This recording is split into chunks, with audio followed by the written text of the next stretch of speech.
अस्सलामुअलैकुम वरहमतुल्लाहि वबरकातुहू। औज़ुबिल्लाहि मिनश्शैतानिर्रजीम। बिस्मिल्लाहिर्रहमानिर्रहीम। प्यारे बच्चों, आज हमें पढ़ना है बुरज़हामा की तारीख़ी अहमियत का दूसरा हिस्सा, पेज नंबर 90। कश्मीर के ये कदीम बाशिंदे गड्ढों में शायद इसलिए रहते थे कि मौसम सरमा की शदीद सर्दी और बर्फबारी से महफूज रहें। इब्तदाई दौर में ये लोग मिट्टी के बर्तनों का इस्तेमाल करते थे। यहाँ जो बर्तन दरियाफ्त हुए हैं वो बेढंग हैं। सायामाइल रंग के इन बर्तनों की बाहरी सतह पर घास की बनी चटाइयों के निशानात हैं।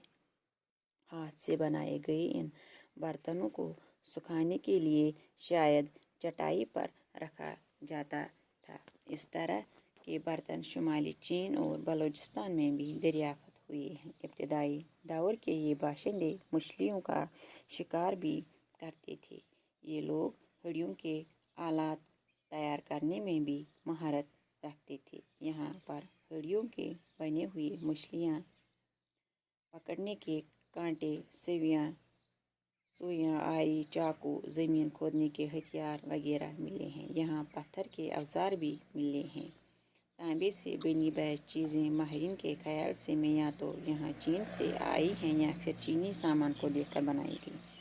इसके बाद बुरज़हामा की कदीम बस्ती का दूसरा दौर आता है। इस दौर में लोग मिट्टी के झोंपड़ों में रहते थे। कुछ ईंट का इस्तेमाल भी करते थे। ज़मीन में खंभे गाड़ने के निशानात से पता चलता है कि लकड़ी का इस्तेमाल भी तमीरी कार्य में होता था। अब ज़ैर ज़मीन गड्ढों में रहना लोगों ने तर्क कर दिया था। इन गड्ढों में मिट्टी भर भर के इनकी ऊपरी सतह को हमवार कर दिया गया था।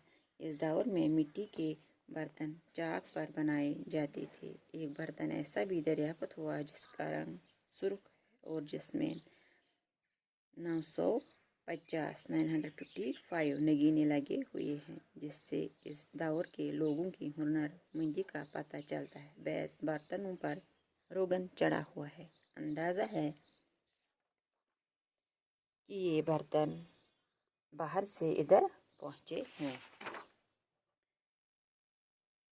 बच्चों, कश्मीर के ये कदीम बाशिंदे जो थे ये गड्ढों में इसलिए रहते थे कि सर्दी से बचने के लिए। मौसमी सरमा में यहाँ शदीद सर्दी होती है और बर्फबारी से महफूज रहने के लिए ये इन गड्ढों में रहते थे। और इब्तदाई दौर में ये लोग मिट्टी के बर्तनों का इस्तेमाल करते थे। उस दौर में ये लोग मिट्टी के बर्तनों का, मिट्टी से बना हुए बर्तन, उनका इस्तेमाल करते थे। और जो ये बर्तन दरियाफ्त हुए हैं वो बेढंग है। उनका रंग सायामाई रंग। इन बर्तनों की बाहरी सतह पर घास की चटाइयों के निशानात थे, क्योंकि ये जो बर्तन हाथ से बनाए गए थे, इन बर्तनों को सुखाने के लिए चटाई पर रखा गया था, इसलिए उन पर चटाइयों के निशानात मौजूद थे। और इब्तदाई दौर में ये बाशिंदे मछलियों का शिकार भी करते थे। ये लोग हड्डियों के आलात बनाने में भी महारत रखते थे। यहाँ पर हड्डियों के बने हुए मछलियाँ पकड़ने के कांटे, सुइयाँ, आरी, चाकू, ज़मीन खोदने के हथियार वगैरह भी मिले हैं। पत्थर के औजार भी मिले हैं।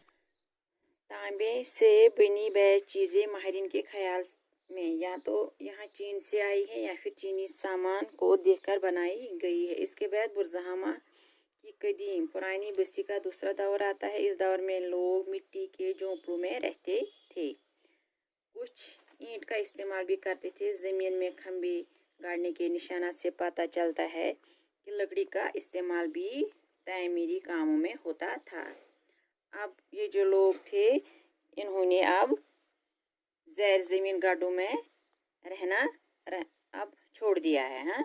इन गड्ढों में उन्होंने अब मिट्टी भर भर के ज़मीन की ऊपरी सतह को हमवार कर दिया था। इस दौर में मिट्टी के बर्तन चाक पर बनाए जाते थे। मतलब कुम्हार का चाक कहते हैं, कुम्हार का पहिया जिससे चक्कर देकर बर्तन बनाते हैं। एक बर्तन ऐसा भी दरियाफ्त हुआ है जिसका रंग सुर्ख है और जिसमें 950 नगीने लगे हुए हैं, जिससे इस दौर के लोगों की हुनरमंदी का पता चलता है। बैस बर्तनों पर रोगन चढ़ा हुआ है। अंदाज़ा है कि ये बर्तन बाहर से इधर पहुँचे हैं। बाकी शुक्रिया।